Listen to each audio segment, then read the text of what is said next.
Hát sziasztok srácok! Üdvözöllek benneteket, éppen a moto.hu-ból tartok hazafele, ahol összefutottam a múltkori vlogomban említett kedves ismerősömmel, aki miatt az egész kipufogó projekt is megtörtént, és még hogy egy kicsit hozzátegyünk a szummához, még vettem egy új tükröt is, vagyis kettőt pontosabban, és azt kell, hogy mondjam, hogy retek jó. Sokkal jobban látok vele, igazából nem tudom, hogy ezen a tükörkérdésen miért nem gondolkoztam el egy kicsit korábban, mert jobban is néz ki a motor tőle, de jobb később, mint soha. Na de, a mai vlogban szerettem volna egy-két dologról konkrétabban beszélgetni. Az első a kecskeméti Urbex-es vlog lenne, amit ugye Red Riderrel csináltunk. Na most azzal annyi gond lenne, hogy én abban nem fogok videót csinálni. Tudom, rongy ember vagyok, de nem a lustaság az, ami miatt nem csinálom meg azt a videót, hanem azért, mert egészen egyszerűen én Red mikrofonjának a zúgásától agyrákot kapok, de konkrétan. Ez az egyik indok, amiért nem akarom megcsinálni. A másik pedig, hogy én láttam Rednek mind a két videóját, én szerintem nagyon jól megvágta, és az az igazság, hogy jobban megvágta, mint ahogy szerintem én megvágnám. Úgyhogy szerintem bőven elég egyetlen videó erről a dual vlogról. Belinkelem az első részt ide, a felső részben, hogy lássátok, kattintsátok, nézzétek meg, a második részt is meg fogjátok a videó alatt találni. Egyéb kis apró cseprő dolog, hogy a GoPro-val voltak problémáim az elmúlt egy-két hétben. Nem részletezném, a lényeg annyi, hogy az SD kártya az valószínűleg megadta magát, mivel elég érdekesen rögzített a GoPro. Nem minőségileg, hanem konkrétan darabolta 256 MB-onként a fájlokat, meg egyéb ilyen finomságokat csinált. Elindítottam a felvételt, vett kb. 5 percet, aztán utána nem vett tovább. És ugye ez amikor fél órán keresztül megyek, és a nap végén azzal szembesülök, hogy van 5 percnyi felvételem, az nem annyira vidám. Egyébként emiatt a hiba miatt le is maradtatok sajnos egy eléggé vicces jelenetről. Mégpedig arról maradtatok le, ahogy a régi telefontartóm megadja magát, tőből letört a műanyag tartó része, és hát a reggeli csúcsban úgy történt, hogy megláttam, hogy egyre jobban rezeg a telefon, és egyszer csak megcsillant rajta a napfény. Itt már tudtam, hogy éppen leesni készül, úgyhogy hihetetlen pókreflexekkel megfogtam. De sajnos ez abban a vágásban nem került bele, és ugye ezek miatt a hibák miatt egy-két daily disappointment rész is elúszott, ami sajnálatos, de sajnos ez van. A lényeg az, hogy már van új kártya, a GoPro rendesen működik, úgyhogy ezzel most már a közeljövőben, te figyelj, meg, nagyon jó fej vagy, hogy 5 centire mész el tőlem, meg. Lássuk a tükrök, hogy teljesítenek dugóban. Eddig egész jó. Az a baj, hogy annyira megszoktam azokat a tükröket, hogy most megint meg kell tanulnom, hogy mennyire széles a motor. És hát ja, utat azt még mindig nem adnak. Oh, na, nagyon szép, köszönöm. Nem, te nem jössz be. Jó lesz, ez csak egy kicsiket az a probléma, hogy egy hanyafasznyi szélesebb lett így a motor, és nagyobb a tükör csapkodás esélye, mint például a ugye. Mert hát ugye elengedni nem nagyon fognak. Nem azt mondom, hogy fárasztó, hogy minden egyes kurva autónál meg kell állni, de fárasztó, hogy minden egyes kurva autónál meg kell állni. Viszont a fő téma, amit ennek a mai videónak szántam, az Szentendrével kapcsolatos. Így hát ehhez a témához ugorjunk és előre pár jól megérdemelt és dugós szenvedéssel végiggyűrt kilométert. Hajrá!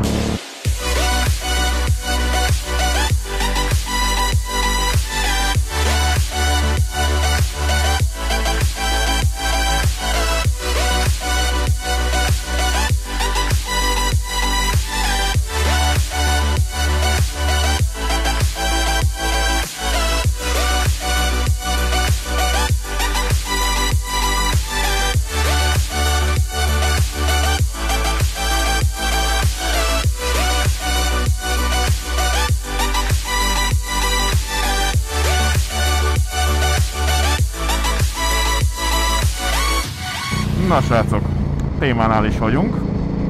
Előre szeretném leszögezni egyébként, hogy ez, amit most mondani fogok, ez nem a biciklisek ellen szól, hanem az ellen inkább, aki ezt az egészet kivitelezte és megtervezte. És pont be is tudom mutatni, hogy mi a lényege az egésznek. Ugye Szentendrén most csináltak egy ilyen nagyszerű innovációt, ami abból áll, hogy a meglévő utat újra szabták, mégpedig úgy, hogy a sávokat összeszűkítették, és tettek egy biciklisávot az út szélére, így megengedve a biciklis forgalmat, mint ahogy itt látjátok is. Na most ezzel van egy kis probléma. Ugyebár a Kreszben, nagykönyvben előírt szabály szerint előre gurulni két sáv között csak akkor lehet motorral, hogyha az a két sáv áll éppen. Na de ugye, mit tehet a motoros, hogyha az autósor 10-15-tel halad, ugyanúgy bemegy közéjük, és ugyanúgy el fog menni, mert... Hoppá, jaj. Nem baj, ezt úgyis hiányoltátok mostanában a csatornáról. Szóval úgyis el fog menni a motoros, mert nem fogja megvárni, hogy az autósok 10-15-tel elkavérnyásszanak. A lényeg az, hogy néhány autós ugye figyel, amikor az úton van, és nem a telefonját basztatja éppen, vagy újságot olvas, vagy egyéb más tevékenységet csinál, és félrehúzódik, amikor látja, hogy a két sáv között jön egy motoros.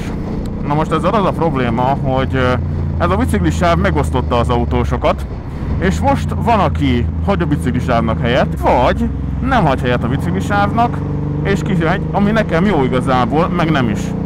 Na most a biciklisávon motorral legálisan nem lehet közlekedni. Így hát a probléma lényegi része az az, hogy jön egy mentő. Ott jön a mentő, nem foglalkozunk vele. Tehát a probléma lényegi része az pont ez. Na, tessék, itt egy tökéletes példa. Csávóka hagy helyet a bicikliseknek, viszont nekem ugye nincs helyem elférni rendesen. Le kell tennem a lábam, el kell férnem, ugyanúgy. Ez a teherautó is érdekesen fogta meg a kérdést. Ez emellett is el kell valahogy kavérnyászni. Gurulj is rám, persze nyugodtan.